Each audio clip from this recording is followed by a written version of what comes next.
Hello everyone, welcome back to another informative video on wellbeing with Vinay. ఈ రోజు మనం మాట్లాడబోయే topic నా క్లయింట్స్ నన్ను తరచుగా ఒక క్వశ్చన్ దగ్గర నుంచి వచ్చింది. అదేంటంటే, బ్రో మీరు చెప్పినట్టే మేము డైట్ ఫాలో అవుతున్నాం with protein, proper nutrition and everything. అలానే మీరు చెప్పినట్టు మేము ట్రైనింగ్ కూడా ఫాలో అవుతున్నాం. ప్రాపర్‌గా వెయిట్లు ఎత్తుతున్నాం, ఫార్మ్ అంతా బానే ఉంది. కానీ మీ మజిల్ బిల్డ్ అవుతుందో లేదో మాకు అర్థం కావట్లేదు. అది ఎలా తెలుసుకోవాలి? So today's topic is how to know if you are building a muscle, దీని గురించి. అండ్ కంటెంట్‌లోకెళ్ళే ముందు మీకు గాని నా ఇన్ఫర్మేషన్ నచ్చుతున్నట్టయితే, నా వీడియోస్ నచ్చుతున్నట్టయితే కనుక please do like, share, comment and subscribe. Now let's get into the content. So first of all మీకు విజువల్‌గా muscle mass పెరిగిందా లేదా అని తెలుసుకోవటానికి చాలా టైం పట్టిద్ది. అండ్ చాలా ఫ్యాక్టర్స్ మీద డిపెండ్ అయి ఉంటది. ఆ ఏం ఫ్యాక్టర్స్ అంటే గనక ట్రైనింగ్, కన్సిస్టెన్సీ, జెనెటిక్స్, అలానే మీ ట్రైనింగ్ గోల్స్. సో వీటన్నిటి మీద డిపెండ్ అయి ఉంటది. సరే వీటన్నిటి మీద డిపెండ్ అయి ఉంటదంటే ఇందాక నేను చెప్పిన దాంట్లో ఒక క్రూషియల్ థింగ్ ఉంది. అదే మీ కన్సిస్టెన్సీ. మీరు కన్సిస్టెంట్‌గా చేస్తే మేబీ అట్ అన్ యావరేజ్ ఒక 10 ఏళ్లకి మీరు ఆ significant amount of muscle mass increase అనేది చూడొచ్చు. అంటే చూడంగల అప్పటికి ఇప్పటికి మజిల్ పెరిగింది వీడికి అని చెప్పగలం అనమాట. కాబట్టి అంత స్లోగా ఉంటది మజిల్ మాస్ అనేది. కానీ ఇంత లాంగ్ ఉన్నప్పుడు జనరల్‌గా ఏంటంటే జనాలు డీమోటివేట్ అయిపోతారు. మీకు రిజల్ట్స్ కనిపిస్తున్నాయి కదా! మీరు మోటివేట్‌గా ఉండగలిగేది. సో 10 ఇయర్స్ పట్టేసరికి చాలా మంది మధ్యలో డ్రాప్ అయిపోవచ్చు, లేకపోతే డీమోటివేట్ అయిపోవచ్చు. మరి ఎలా మీరు కాలిక్యులేట్ చేయాలి? మీ మజిల్ మాస్ అనేది వీక్ బై వీక్ గాని, లేకపోతే మంత్ బై మంత్ గాని, లేదా క్వార్టర్లీ బై క్వార్టర్లీ గాని, ఇంత తక్కువ టైమ్ గ్యాప్‌లో ఎలా మెజర్ చేసుకోవచ్చు అనే దాని గురించి మాట్లాడుకుందాం. సో ఇక్కడ మనకి బేసిక్‌గా 2 కేటగరీస్ ఉంటాయి. ఒకటి direct and physical assessment. 2 indirect and performance assessment అన్నమాట. So direct and physical assessment, indirect అంటే ఏంటో మాట్లాడుకుందాం. డైరెక్ట్ అండ్ ఫిజికల్ అసెస్‌మెంట్ అంటే మీరు అక్కడ చూడగలరనమాట. ఒక నంబర్‌ని ఫీల్ అవ్వగలరు. ఫర్ ఎగ్జాంపుల్ లెట్స్ సే ఒక వెయింగ్ స్కేల్ అది ఎక్కారు మీరు. మీకు నంబర్ కనిపిస్తది కదా!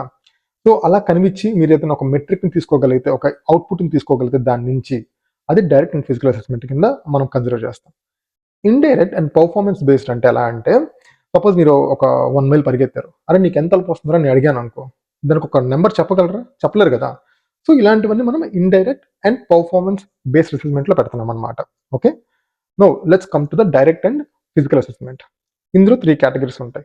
ఒకటి విజువల్, 2 స్కిన్ ఫోల్డ్, మూడోసరికి టెక్నాలజీ అన్నమాట.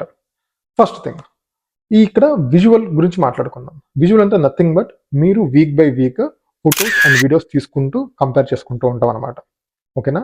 కానీ ఇక్కడ మీరు గమనించాల్సిన విషయం ఏంటంటే, అలా ఫోటోలు తీసుకునేటప్పుడు కానీ, వీడియోలు తీసుకునేటప్పుడు కానీ, మీ లైటింగ్ బట్టి, అంటే మీరు ఎలాంటి లైటింగ్ ఎన్విరాన్మెంట్‌లో ఉన్నారనే దాన్ని బట్టి, మీ కెమెరా యాంగిల్ బట్టి, మీ పోజింగ్ బట్టి అవి డిఫరెన్స్‌లు ఉంటాయి. సో నా సజెషన్ ఏంటంటే, మీరు ఎవ్రీ వీక్ ఒక డే పెట్టుకోండి. ఫర్ ఎగ్జాంపుల్ నేనైతే ఎవ్రీ ఫ్రైడే మార్నింగ్ నా వెయిట్, నా పిక్చర్స్ అన్నీ తీసుకుంటూ ఉంటానన్నమాట. అండ్ అది కూడా ఏమి తినకముందు ఆల్సో నా కెమెరా గాని, లైటింగ్ గాని, నా ఎన్విరాన్మెంట్ గాని సేమ్ ఉండేట్టు చూసుకుంటా. అలా చూసుకుంటే మీకు ఈజీగా అర్థమవుద్దనమాట. ఇందులో ఇంకొక డిసడ్వాంటేజ్ ఏంటంటే, ఈ విజువల్ అనే కేటగిరీలో బేసిక్‌గా ఏంటంటే మనకు వీక్ బై వీక్ పెద్దగా మనకు చేంజెస్ ఏం కనిపించవు. ఇందాక నేను చెప్పినట్టు 10 ఏళ్ళు పట్టిద్ది మామూలుగా కనిపించంగానే ఓకే పెరిగిందిలే అని చెప్పటానికి. అలాంటప్పుడు వీక్ బై వీక్ మీకు తొందరగా కనిపించదు కదా! కాకపోతే ఫస్ట్ వీక్‌కి, సెకండ్ వీక్ కనిపించకపోవచ్చు. సెకండ్ వీక్, థర్డ్ వీక్‌కి కనిపించకపోవచ్చు. కానీ ఫస్ట్ వీక్‌కి 10థ్ ఆర్ 12థ్‌కి మీకు డెఫినిట్‌గా కనిపిస్తది. If you are being on point with all your training and diet. కాబట్టి అలా తీసుకుంటూ ఉంటే it will be like a history log అన్నమాట. మీకు అర్థమవుద్ది ఆ జర్నీ ఎలా వెళ్తుందనేది. Okay. This is about visual appearance. Second direct assessment వచ్చేసరికి స్కిన్ ఫోల్డ్స్. స్కిన్ ఫోల్డ్స్ అంటే ఏం లేదు, మీకు కాలిపర్స్ అని ఉంటాయన్నమాట. సో మీకు స్కిన్ ఆ విడ్త్ ఎంత ఉన్నది కాలిక్యులేట్ చేస్తది. దాన్ని బట్టి మీరు తెలుసుకోవచ్చు మజిల్ మాస్. కానీ ఇక్కడ కరెక్ట్‌గా చెప్పాలంటే మజిల్ మాస్ కంటే దానివల్ల బాడీ ఫ్యాట్ పర్సెంటేజ్ ఎక్కువ బాగా అర్థమవుద్ది. But also you can calibrate muscle mass అన్నమాట. ఇక్కడ ఇంకొకటి సేమ్ ఇందాక దానికున్న డిసడ్వాంటేజెస్ కొన్ని దీనికి కూడా ఉన్నాయి. ఇక్కడున్న డిసడ్వాంటేజెస్ ఏంటంటే, మీరు ఆ స్కిన్ ఫోల్డ్ అనేది సేమ్ బాడీ పార్ట్ దగ్గర పెట్టాలి. విత్ సేమ్ యాక్యురసీ పెట్టాలి. సో జనరల్‌గా ఈ స్కిన్ ఫోల్డ్‌లో కూడా మనకి బాడీ వీక్ బై వీక్ చూసుకున్నప్పుడు కూడా ఒక 0.5-1% ఎర్రర్ ఈజీగా అక్కర్ అవుద్ది. It's a human error.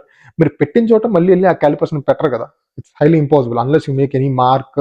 అలా అంటే అక్కడ ఒక మార్క్ పెట్టుకొని కరెక్ట్‌గా ఎళ్లి కొలిస్తే తప్పితే మీకు తొందరగా కుదరదది. కాబట్టి స్కిన్ ఫోల్డ్ అనేది ఇంకొక అసెస్‌మెంట్. థర్డ్ థింగ్ వచ్చరికి టెక్నాలజీ. ఈ టెక్నాలజీ అంటే ఏంటంటే, మీకు ఈ మజిల్ మాస్‌ని గాని, బాడీ ఫ్యాట్ పర్సెంటేజ్ గాని కాలిబ్రేట్ చేయడానికి కొన్ని మిషన్స్ ఉంటాయి. లైక్ బయోఎలక్ట్రిక్ ఇంపెడెన్స్ అని, డెక్సా స్కాన్ అని ఇలాంటివి. ఈ పై రెండిటితో పోలిస్తే ఈ 3 కొంచెం యాక్యురేటే. యాక్యురేట్ ఇన్ ద సెన్స్ ఎలా అంటే నంబర్స్ యాక్యురేట్ అని నేను చెప్పను. కానీ రిలేటివ్‌గా they are accurate. In the sense ఎలా అంటే సపోజ్ మీరు ఇవాళ ఒక డెక్సా స్కాన్ చేసే ఒక ఫెసిలిటీకెళ్లారు. అదే ఒక ఆఫీస్‌కెళ్లారు, చేశారు. సెకండ్ టైమ్ ఇంకో దానికెళ్లారనుకోండి.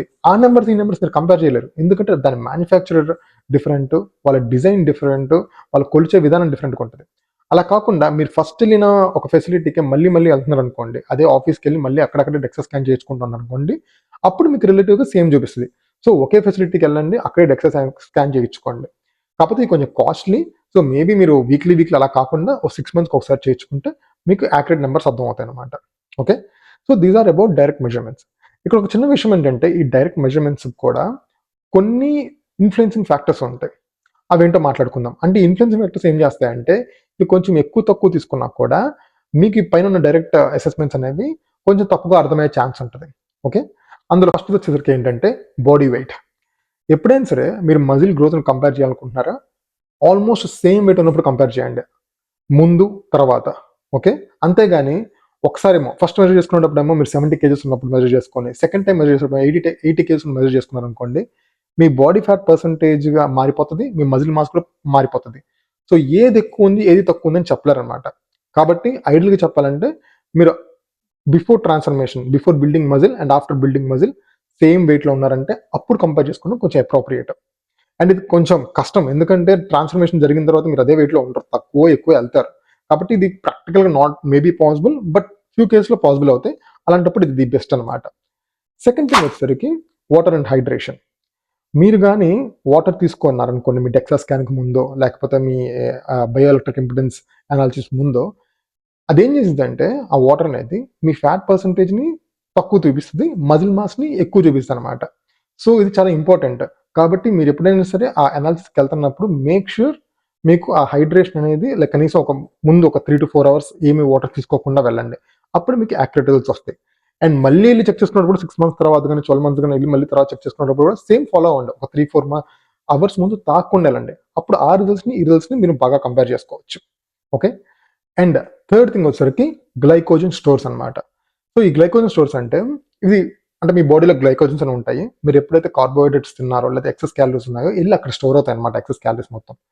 ఇదేంటంటే మీరు కానీ అసెస్మెంట్ చేసుకునే ముందు రోజు, సపోజ్ లెట్స్ మీరు పిక్చర్స్ రేపు తీసుకోవాలి, ఈ రోజు నైట్ మీకు ఏదో పార్టీ ఉంది లేకపోతే ఇంకేదో జరిగి కార్బోహైడ్రేట్స్ ఎక్కువ తీసుకున్నారు. సో నెక్స్ట్ రోజు వెళ్ళి మీరు పిక్చర్స్ తీసుకుంటే అప్పుడు మీకు ఫుల్నెస్ ఉంటుంది. అంటే లైక్ సింపుల్గా చెప్పాలంటే మీకు మజిల్స్ అనేవి కొంచెం ఎక్కువ బ్లోట్ అవుతాయి, లైక్ ఎక్కువ కనిపించినట్టుగా ఉంటాయి, కానీ అది టెంపరీ అనమాట. సో ఇది కూడా చూసుకోండి. మీరు ఎప్పుడైనా సరే నెక్స్ట్ రోజు మీకు కానీ చెక్ కానీ లేకపోతే మీరు వీక్లీ చెక్ చేసుకునే ఒక ప్రోగ్రామ్ ఉందంటే కనుక దాని ముందు రోజు కానీ లేకపోతే 2 రోజుల ముందు కానీ ప్రాపర్గా తినండి. ఓకే, అంతేగాని జస్ట్ లైక్ ఆ ముందు రోజు బాగా కార్బోహైడ్రేట్స్ తీసుకొని వెళ్తే కనుక మీకు లైక్ బాగా బల్క్ అయినట్టు అనిపిస్తుంది. That may give you wrong information. Okay, so these are about the influencing factors for the direct assessment. ఇప్పుడు మనం ఇండైరెక్ట్ ఇండికేటర్స్ లేదా పర్ఫార్మెన్స్ బేస్డ్ ఇండికేటర్స్ గురించి మాట్లాడుకుందాం. ఇందులో ఫస్ట్ వచ్చేసరికి మైండ్ మజిల్ కనెక్షన్. సో మీరు ఏదైనా ఒక వర్కౌట్ చేస్తున్నప్పుడు కనుక అఫ్కోర్స్ ఇది అందరికి జరిగేది. బిగినర్గా ఉన్నప్పుడు మీరు సపోజ్ మీరు బెంచ్ ప్రెస్ చేస్తుంటే బిగినర్ అయితే మీరు ఆ చెస్ట్ మీద కంటే ఎక్కువ మీ చేతుల మీద ఫీల్ అవుతారు అనమాట, ఆ స్ట్రెస్ని కానీ ఆ ఇంపాక్ట్ని కానీ. అలా కాకుండా over the time if you're feeling it right upon your chest, then you can say like okay నాకు మజిల్ బిల్డ్ అవుతుంది అని ఒక ఇండికేటర్ అనమాట. అఫ్కోర్స్ ఫామ్ కూడా కరెక్ట్ చేస్తున్నది ఒక ఇండికేటర్, దాంతోపాటు మజిల్ కూడా బాగా బిల్డ్ అవుతుంది ఒక ఇండికేటర్ అనమాట. ఓకే, సెకండ్ వచ్చేసరికి మజిల్ పంప్. మజిల్ పంప్ అంటే ఇప్పుడు మీరు ఏదైనా ఒక వర్కౌట్ చేస్తారు, ఇందా చెప్పినట్టు చెస్ట్కి చేశారు అనుకోండి, సో అక్కడ మీకు మజిల్ అనేది కొంచెం సోర్గా అండ్ కొంచెం పంప్ అయినట్టుగా ఉంటుంది. ఒకవేళ మీరు చేసిన టార్గెట్ మజిల్ ఇప్పుడు సపోజ్ చెస్ట్కి చేశారు, కానీ మీకు ఆర్మ్స్ అనేవి మీకు సోర్గా ఉన్నాయనుకోండి, దాని అర్థం ఏంటి, మీరు ఎక్కడో తప్పు చేస్తున్నారు లేదా మీరు రైట్ వర్కౌట్ని చూస్ చేసుకోవట్లేదు ఆ మజిల్ గ్రూప్కి. సో మీరు చేయాల్సిన పని ఏంటి, టెక్నిక్ని కరెక్ట్ చేసుకోవాలి లేదా అదర్ వేరియేషన్స్ ఆఫ్ దట్ వర్కౌట్ని తయారు చేయాలి. బెంచ్ ప్రెస్ వర్కౌట్ లేదా ఫ్లైస్ ట్రై చేయాలి, అప్పుడు చెస్ట్ ఫ్లైస్ అనేవి. సో ఇలా డిఫరెంట్ వేరియేషన్స్ ట్రై చేసి మీకు ఎక్కడైతే వర్కౌట్ అవుతుందో అక్కడ కొంచెం సేపు అంటే అక్కడ కొన్ని రోజులు ఆ వర్కౌట్ని పర్ఫామ్ చేసి మళ్ళీ దీనికి వచ్చి చూడండి.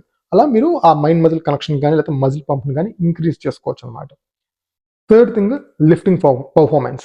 సో మీరు ఎప్పుడైతే మీ మజిల్ బిల్డ్ అవుతుందో అప్పుడు ఆబ్వియస్గా మీరు ఎక్కువ వాల్యూమ్ చేయగలరు. అండ్ వాల్యూమ్ అంటే నథింగ్ బట్ మీరు చేసే number of sets into load, అంటే మీరు ఎత్తే వెయిట్ ఇంటూ రెపిటేషన్స్ అనమాట. ఓకే, ఆ వాల్యూమ్ పెరుగుతూ పోతుంది. అండ్ అలానే మీ రేంజ్ ఆఫ్ మోషన్ కూడా పెరిగిద్ది. అంటే స్క్వాట్స్ ఒకప్పుడు మేబీ 90 degrees దాకా వెళ్తున్నారు అనుకోండి, ఇప్పుడు ఇంకా డెప్త్కి వెళ్ళగలరు, మీ రేంజ్ ఆఫ్ మోషన్ పెరిగిద్ది. మూడోది మీరు వెయిట్ని హోల్డ్ చేసే కెపాసిటీ పెరుగుతుంది. సపోజ్ లెట్స్ ఇంతకుముందు బైసెప్కల్స్ని టక టక టక టక ఇలా కొట్టేస్తూ ఉన్నారు, కానీ ఈసారి ఏంటి కొంచెం స్లోగా అదే వెయిట్తో ఎత్తగలుగుతూ ఉంటారు అనమాట. అంటే మీ కంట్రోల్లో ఉంటుంది బేసిక్ ఆ మోషన్ అంతా. సో ఇవన్నీ కూడా మీకు ఇండైరెక్ట్ ఇండికేటర్స్. కాకపోతే ఇక్కడ ప్రాబ్లం ఏంటంటే ఇవి చాలా ఆబ్జెక్టివ్. ఇది మెజర్ చేయడానికి ఒక స్కేల్ ఉండదు, ఒక కొలమానం ఉండదు. మీకు మీరే జడ్జ్. కాబట్టి కొంచెం అన్‌బయాస్డ్‌గా ఉండి కరెక్ట్‌గా క్యాలిక్యులేట్ చేసుకోండి. Okay. Hope this is helpful for you. Stay healthy, stay fit and catch you in the next video. And మర్చిపోకండి, don't forget to subscribe, like, share and comment. Thank you.